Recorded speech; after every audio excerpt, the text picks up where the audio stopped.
I think it's time. I think it's time to send it on the GMW. This thing needs to be a straight animal.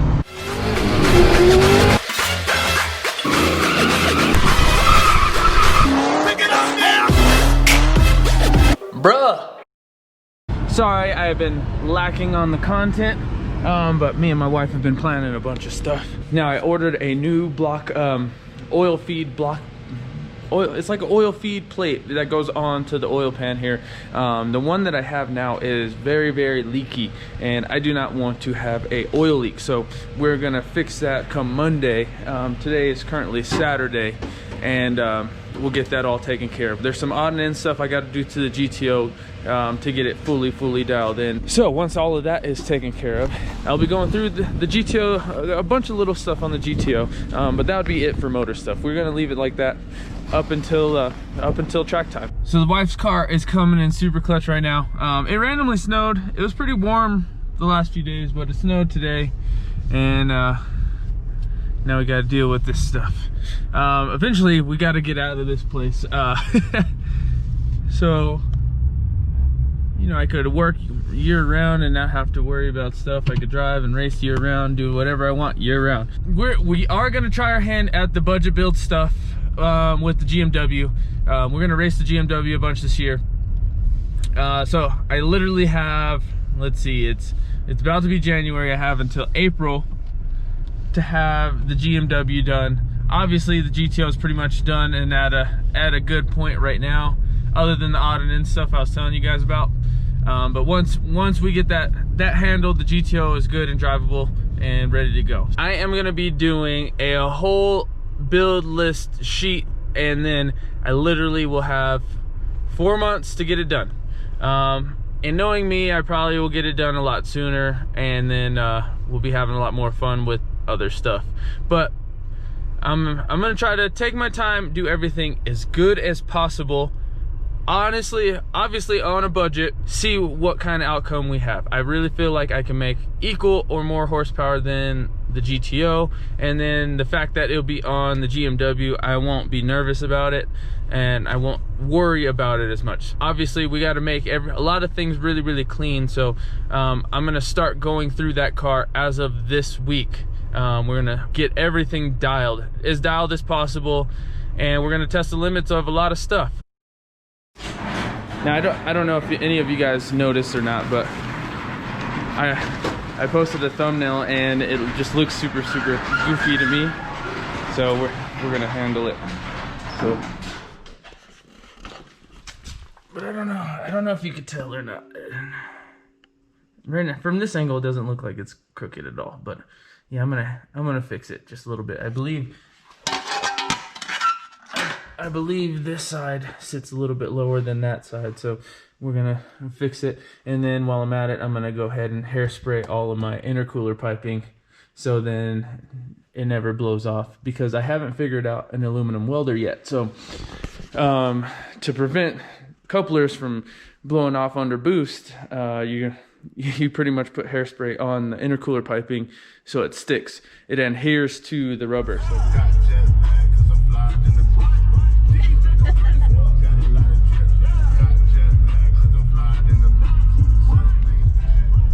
So BBs, we got hella plans, don't we?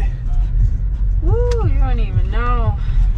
Hella plans. Hella plans. Are you excited for this year? I am. You know, I am very optimistic. I feel like this is gonna be a good year. You know, I feel like we deserve it. You know, and yeah. We deserve a good plan for the year. A good year. No, we deserve a good year. So last but not least, I was telling you guys that I had to get the plate for my oil feed for the turbo. It actually was delivered today, and the whole reason why I didn't work on the car is on the GTO is because I was expecting that piece to be delivered Monday, but it was actually delivered today. All right guys, this is the turbo feed I was talking about. This goes inside of your oil pan, and this just makes life a lot easier. So the one I have now is leaking just right from the corner here. This is a little $12 piece I got off of eBay. This just makes life a whole lot easier. I'll be installing this in the morning. So if you guys really want to turbo your LS engines, you really don't need to drill into the oil pan or for your oil feed or your drain. There's plenty of solutions that you could just pay for and bolt them on. It just saves you the headache, and that's exactly the route I went. I didn't want to drill into the oil pan, have the potential of leaking and trying to find the fittings and all that. So this is what we're doing.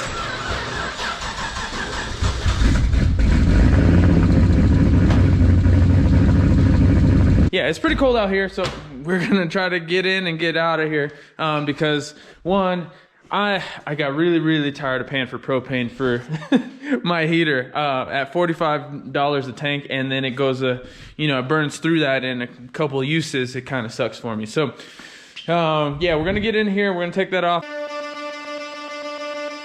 Hold up. Frank. Headshot. Frank. Sit down. Frank. Stand up. Frank. Hold up. We'll see you later. See you later. I love you. Are you ready to do some Boost Life stuff? Yes, I've been ready. But anyway, I love you. Bring back turbos. Bring back turbo. That's what you need. All right. All right, love you. Love you too.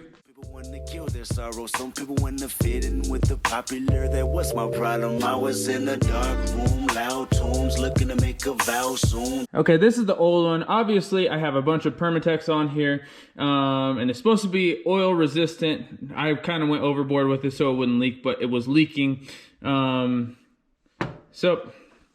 it's leaking there. It's leaking on the inside just a little bit. Nothing crazy, but it was leaking. So this is the new one. I'm gonna Permatex the inside and make my own little gasket. I also have a gasket for it, and then Permatex in here for my fitting. And now go like that, and then connect up my oil feed again. You could also use Teflon tape on this, and that'll work really well. But for right now, this is what we're doing. I got just enough room to get my bolt in there, and then this will run up over it.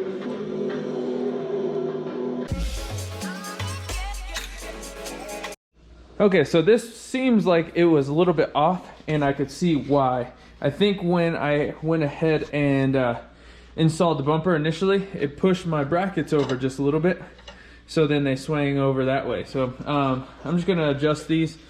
I may trim this and bring it up about an inch on both of them, and then it should sit nice and square. Then while I'm at it, like I said, I'm gonna go ahead and put hairspray on the couplers, so then you know, I don't blow off any couplers.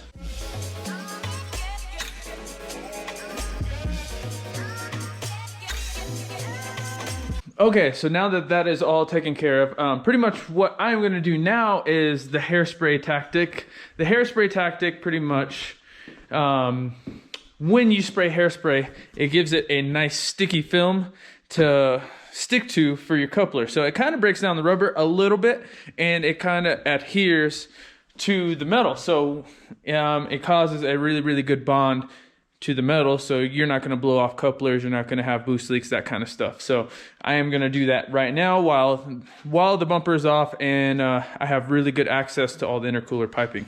Now hopefully in the future I could figure out who I could either learn, hopefully that would be ideal if I learned how to do all of my aluminum welding, but if I could have somebody weld all my aluminum piping so I don't have so many couplers. Right now it's doing all right, but I'm sure if I were to turn up the boost, I may have issues later on. So right now we're just gonna leave it as is, but there's a lot of couplers on here. We got the standard one into the intake manifold. We got one here, one here, one here, one here. So there's quite a bit. There's one here and one at the turbo. And if all of these could be aluminum, one solid piece of aluminum and maybe one coupler, that would be great. Like one coupler here, or like V-band, that would be awesome. We got the trusty, whatever this is. My wife told me to get it. She said it was cheap.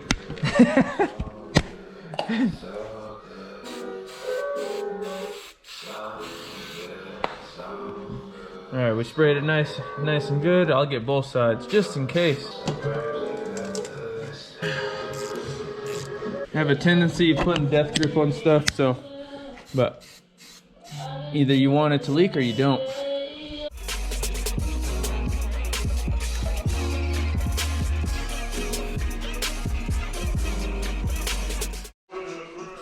And just like that, it's a wrap on that stuff. Now it's just time to put the bumper back on, and we are pretty much dialed in for the GTO.